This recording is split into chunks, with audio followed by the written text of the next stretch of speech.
Bismillahirrahmanirrahim. Assalamualaikum warahmatullahi wabarakatuh. Waalaikumsalam. Assalamualaikum warahmatullahi Syekh. Waalaikumsalam warahmatullahi wabarakatuh. Kaifa halukum hadzal yaum? Alhamdulillah bikhair. Alhamdulillah. Alhamdulillah, puji syukur kepada Allah Subhanahu wa taala yang senantiasa memberikan kita rahmatnya, kasih sayangnya, karunia-Nya sehingga masih bisa kembali dan bersua kembali di setiap sore setelah sholat Asyar di masjid yang kami cintai ini, yaitu Masjid Raya An-Nur, Kecamatan Sungai Batang, Desa Benteng. Alhamdulillah, kembali lagi kami bersama Syekh Kiai Haji Idris Hashim. InsyaAllah akan melanjutkan pertanyaan-pertanyaan persoalan masalah agama terkait puasa, InsyaAllah.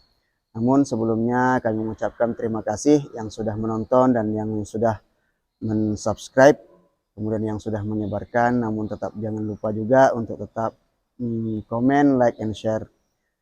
Alhamdulillah, hari ini Syekh ada lagi muncul pertanyaan menyikapi tentang perbedaan rakaat sholat tarawih.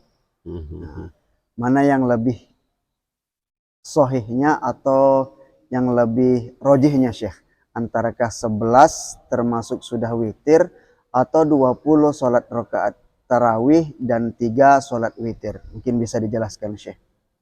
Ya. Assalamualaikum warahmatullahi wabarakatuh. Waalaikumsalam warahmatullahi Alhamdulillah, wabarakatuh. suatu pertanyaan yang baik tentang masalah tarawih. Iya. Mana mulia 11 daripada 23? Iya, 23. Sebenarnya begini. Yang 11 itu hadisnya muhtamal. Apa itu muhtamal? Yang dinamakan muhtamal tidak tentu. Iya. Mengapa? Karena Rasulullah SAW melaksanakan sholat malam setiap malam 11, walaupun bukan Ramadan. Makanya dinamakan muhtamal. Apakah yang dikerjakan Rasulullah SAW pada malam Ramadan, malam sholat tahajud atau sholat tarawih? Atau sholat tarawih. Karena pada waktu itu belum ada nama sholat tarawih. Ya. Jadi kalau kita melihat dengan secara ijma' atau persatuan para ulama, kalau kami berani mengatakan lebih mulia daripada 23. Mengapa? Karena 23 ini ada jelas-jelas ditetapkan seorang sahabat yang mulia, yaitu Umar bin Khattab radhiyallahu anhu.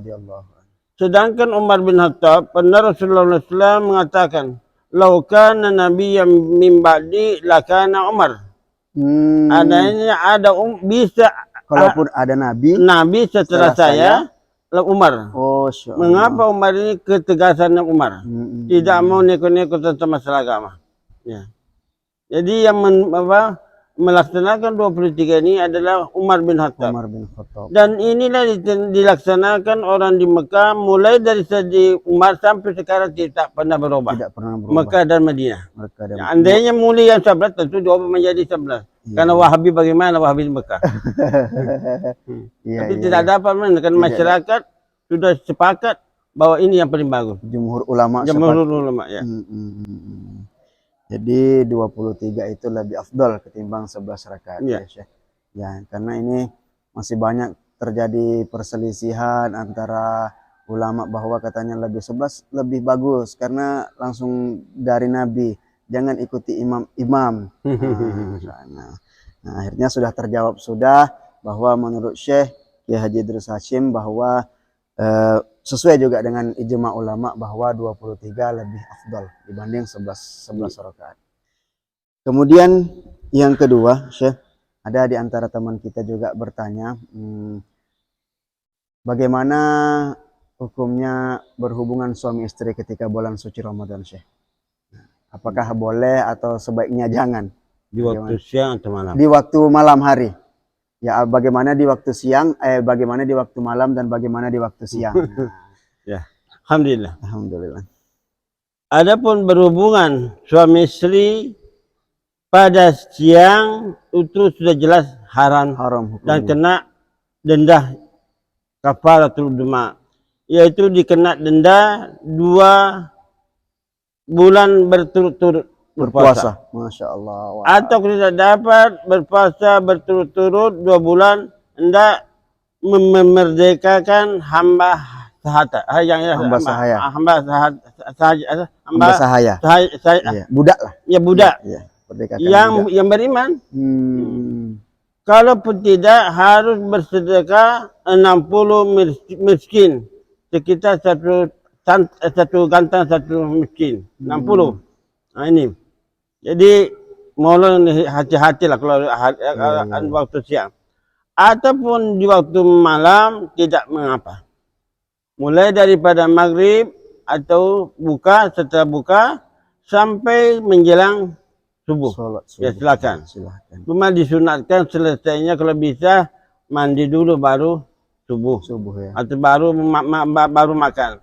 Tapi andainya tidak sempat mandi baru timbul pajat, tidak mengapa, karena hadis yang kemarin saya sampaikan, hadisnya Aisyah radhiyallahu anha.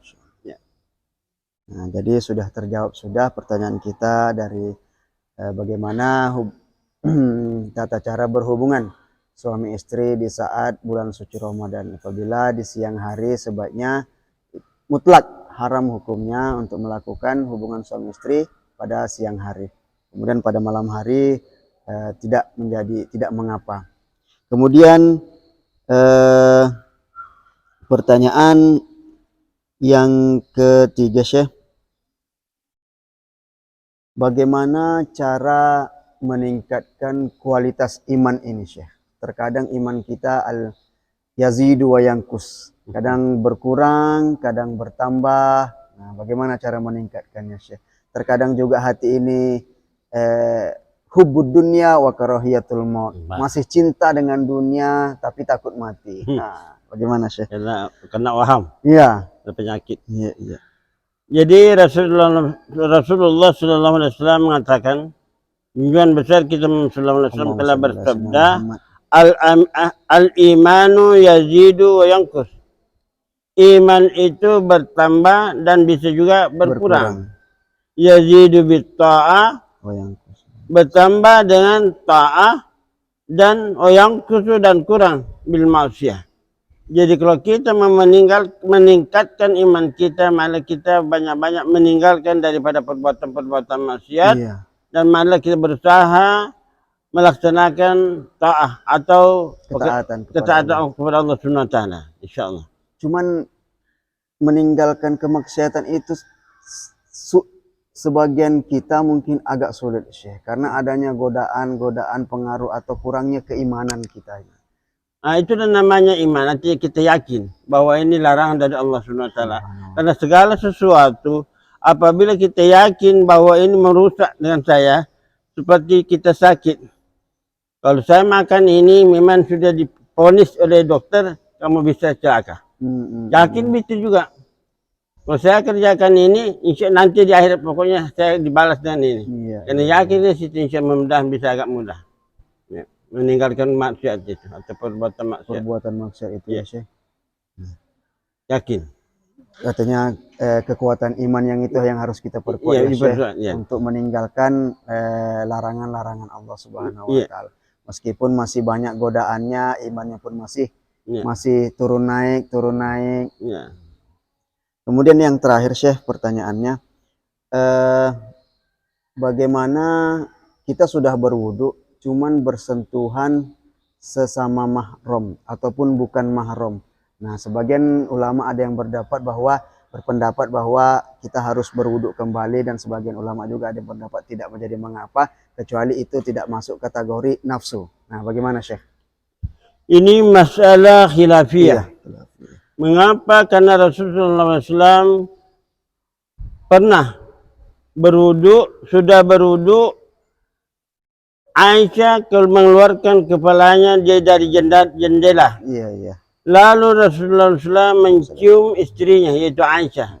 Setelah dicium Aisyah langsung salat, tidak berwudu. Di sinilah menjadi permasalahan. Beda. Mengapa? Karena seperti Imam Syafi'i ada hadisnya Aisyah mengatakan, ayyukum yamliku irbahu. Siapa dari kalian bisa menahan syahwatnya. Memang Rasulullah SAW mencium saya karena hanya gembira. Bukan syahwat. Bukan syahwat. Nah, jadi kata Imam Ahmad bin Hambal, apabila kita bersentuhan dengan perempuan tapi tidak timbul Syahwat tidak batal. tidak batal. Nah, karena ini hadis sesuai dengan hadis ya. Nabi. Begitu juga Imam Malik. Ya, bahkan Abu Hanifah pun juga begitu. Bahkan Imam Abu Hanifah lebih berat. Iya. Harus naik hormonnya. Ya, artinya ya bergerak barang. Iya. Tapi Imam Syafi'i enggak. Dalam ucapan kadim memang bisa sama dengan Imam Malik. Iya. Artinya kalau tidak ada syahwat tidak jadi masalah. Tapi semasa pindahnya Imam Syafi'i ke Mesir, sampai di Mesir waktu itu musim dingin. Iya. Ada kakek-kakek dan nenek-nenek membakar api di situ. Iya. Akhirnya memainkan api. Iya. Jadi Imam Syafi'i memperhatikan kakek dan nenek ini apa dikerjakan. Iya. Dorong kayu ini, dorong juga. Oh, nampaknya istilahnya sekarang main apa namanya? Macam cewek. Oh. Ini sudah tua masih ada anunya, masih ada syahwatnya. Iya. Oh, kalau begini tidak bersentuhan, ada syahwat, tidak ada syahwat apabila orang lain dan tidak ada mahramnya, bukan mahram, bukan ada alas, ya tidak ada alas. Tidak ada alas, pas batal. Ya. Karena ini dilihat. Memang ya, pertamanya boleh-boleh saja. Yang kedua tak bisa. Walaupun ada syahwat, tidak ada syahwat, asal sudah balik kedua-duanya, akal keduanya sudah batal. Bagaimana pula kalau misalnya itu hanya bersentuhan, kemudian kalau berhubungan suami istri, wajib mandi atau tidak wajibkah kalau itu dia tidak keluar sih? Wajib. Mau gitu. Enggak, karena ada hadis Rasulullah SAW idza qa'ada rajula baina syu'abil mar'a thumma ijtahada faqad wajabatil ghusl walau lam yunzil. Apabila seorang laki-laki sudah duduk di simpang 4. Ini Rasulullah SAW. Kemudian dia bersungguh-sungguh di situ. Iya. Maka wajiblah mandi. Nisya pun tidak ada keluar. Artinya meskipun dia tidak, yang penting sesuatu itu sudah bersentuhan, baik pun tidak keluar, maka hukumnya wajib mandi, Syekh ya. Masya Allah, alhamdulillah. Ini pelajaran sangat berharga bagi kita, terutama yang sudah berhubungan, sudah bersuami istri. Mana tahu di semasanya yang tidak memahami bagaimana hukumnya tata cara mandi wajib. Apakah mandi wajib itu tidak perlu di saat hanya berhubungan biasa-biasa aja. Nah, ini adalah merupakan jawaban yang sangat sempurna. Terima kasih Syekh untuk hari ini. Semoga antum selalu diberikan kesehatan Allah Subhanahu wa taala. Amin ya rabbal alamin. Subhanakallah wa bihamdika asyhadu an la ilaha illa anta astaghfiruka wa atubu ilaik. Assalamualaikum warahmatullahi wabarakatuh. Waalaikumsalam warahmatullahi wabarakatuh.